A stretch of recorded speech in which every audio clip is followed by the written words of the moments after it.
The Great American Flash Crash. Hey everybody, Scott Walters, buckle up, strap in. I got a hard-hitting pull, no punches, no sugarcoating it, no rainbows, no sunshine. I'm just going to give it to you and give it to you straight. We got a good one to unpackage today. Buckle up, strap in, hold on to your hats and your glasses as we blow the lid off the U.S. economy and the U.S. housing market. Why, you ask? Well, of course, I'm going to tell you because they're tied together. Lose one, you lose the other, my friends. And we are apparently losing the U.S. economy, aren't we? As runaway inflation is now a runaway train, a two-headed monster that leadership doesn't know how to put back in the cage. It seems as if maybe we overheated not only the biggest asset class in the world, the U.S. housing market, everything. Every asset class got overheated.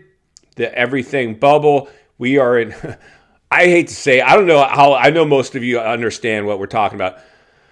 We're in big trouble. We are in big, big trouble. So one of the things I want to pull apart today and digest is, basically the housing market is now entering into the correction phase of a reset. And the shocking, alarming part about this one, I believe, I know in past and previous bubbles and boom and bust cycles, it's taken many years for the peak to trough to happen.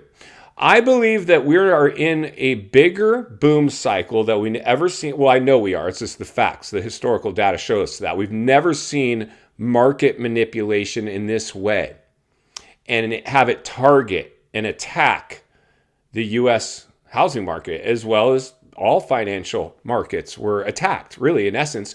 And I think for a lot of us, we initially, the masses enjoyed it because of the wealth effect that was created. But I believe this time we're in bigger trouble because, well, we are, and I'll tell you why. First of all, let's look at one thing. So it was the biggest bubble ever produced in world history with no organic growth. That's strike one. Strike two, overnight appreciation to never seen before highs. It was the fastest bubble ever produced in history and reached never seen before highs. The appreciation rates were just unsustainable.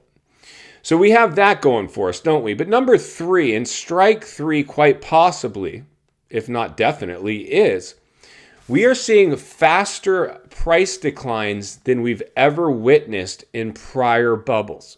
And if you've been with the show for a while, and let me take this opportunity to politely ask you, if you're new, to subscribe right away. There's never been a more important time in history to get centered and surrounded with like-minded people where iron sharpens iron, friends. Many people are going to be blindsided by this one. They have no idea what we're talking about. That was the case in the last 2008 crisis that nobody, until you've lived through a bubble and a bust before, and even if you have, and I think that's part of the problem that we have right now, many people did live through that in the industry, in the financial markets, in the financial institution. They drank the stimulus Kool-Aid as well. As the white-collar wage earner is now being attacked and only blue-collar service sector jobs are available for them to go find work in. Something has to give. And it ultimately ends up the house. The house is always the last thing to go, but it ultimately goes. But in my opinion, personally, and it's not my opinion now, it's backed up by actual factual data, is the reverse course is happening quicker than it did in 2008. Price declines are happening faster than they did in 2008. So, and we're one news event away from a complete race to the bottom. We may have already seen it. We have the bank failures starting and bank bailouts starting. We have the move away from the U.S. dollar and countries now trying to do business, or not trying, they're doing it, around the U.S. dollar. We have a lot of things now threatening the U.S. economy. And so the realities are, the number one thing for me personally, and like we've talked about many times on the show, you can take a dart and throw it at a map of economic challenges. We're hitting one. This isn't simply subprime mortgages that we're contending with that inflated this bubble like the '08.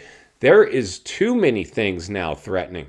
So I believe this is, and you've heard me say this around the show a bunch, throw the playbook out the window. The data will not save you in this one. It might give you a glimpse into some of the things that we can heat map and temperature check. But this one is going to be a much different crash than any other crash we've witnessed in history, because this was a very different catalyst that created it. A crisis, a lockdown, an overstimulation, a money dump, funny money, helicopter money, take your pick. And I was talking to a friend earlier, a longtime friend reached out to me, saw me on YouTube. So I saw you on YouTube, I'd reach out to you, and it was great to catch up with them. But we were talking about this, and the realities are one of the things that I continue to attribute. Stimulus was just giving drugs to a drug addict. As soon as we took away the stimulus, we pulled the drugs away from the drug addict. Stimmies are gone. And many people became addicted to the money. And that's why we've always said, don't let our highs get too high, our lows get too low. Be greedy when others are fearful, fearful when others are greedy. We had to practice a little healthy fear in that euphoria, that herd mentality, a moment of clarity, whatever it is that attributed what you can accredit. Having had that aha moment where you said, you know what, I think I'm going to stick with this side over here and play it safe right now. Sit this one out. I've always said, as an agent, you always want an agent that's in better shape than their clients, willing to put you on the sidelines and earn your business later, willing to put your needs before their own. And that's a rare thing in today's very superficial world to find. Those agents are few and far between. I know. I've heard from a lot of you. We're helping a lot of you.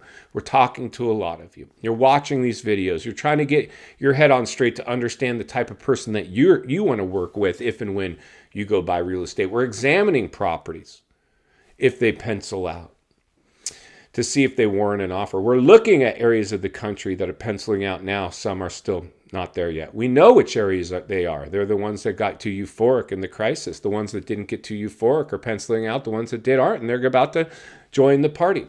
But my point is this. Somebody wants to see you not only win in real estate, win in life. Understanding the biggest artificially created housing bubble ever produced in world history will deliver potential flash crash. We're seeing it right now. There's too many things now that are taking this one along for the ride.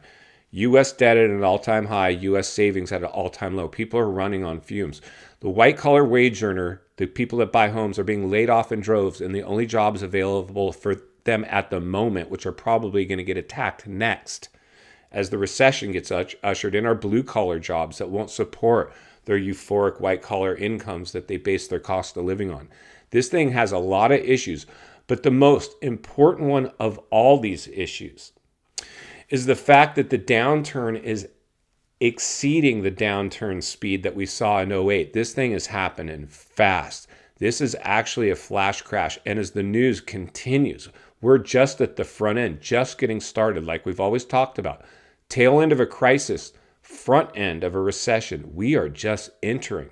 Mathematically, a depressionary level of a downturn is alive. If history's told us anything, we're in the depression cycle from mathematics, historical data alone. Anybody wanting to minimize the severity of what's going on now, saying zero crash risk when we're in fact in a depression cycle that historical data says we're in, I would be really careful about who I listen to at this point. Listen, friends, you can buy smart right now. I'm showing you those deals. I'm showing you the areas. If your area isn't penciling out yet, there is nothing wrong with staying on the sidelines. I've always said, make sure our basic needs are met first, then allocate. Make sure, okay, I'm safe, I'm sound. I weathered this storm. I've got some wealth. In fact, I'd like to diversify it because I don't trust it in the system right now. I want to push it into assets, tangible assets, whatever the case may be. We're looking at areas that pencil out, that are safe to buy in this environment. We're looking at areas that are not. This channel will continue to gear us to put our head on straight to navigate the best of our ability, because it's not only what we need, it's in fact what we deserve. If you appreciate the content, I want to humbly ask you to give the video a like, subscribe to the channel, leave a comment below. I'd love to hear from you. Social media links in the description of this video if you'd like to contact me there, along with the links to channels I've appeared on I think you might enjoy. If you need help buying or selling real estate here in America, I have the biggest network of top-rated agents in the nation ready to assist you. It'd be our honor and our privilege to do so. Email in the description for you as well, or you can simply reach out to ScottWaltersRealestate at Gmail if that's easier for you. Also, if you're watching from your television set today and you enjoyed this video, I know you're going to love the next video. And there's an easy subscribe icon for your convenience. As always, thank you for your time. Please go make it count today. I'll see you on the next video.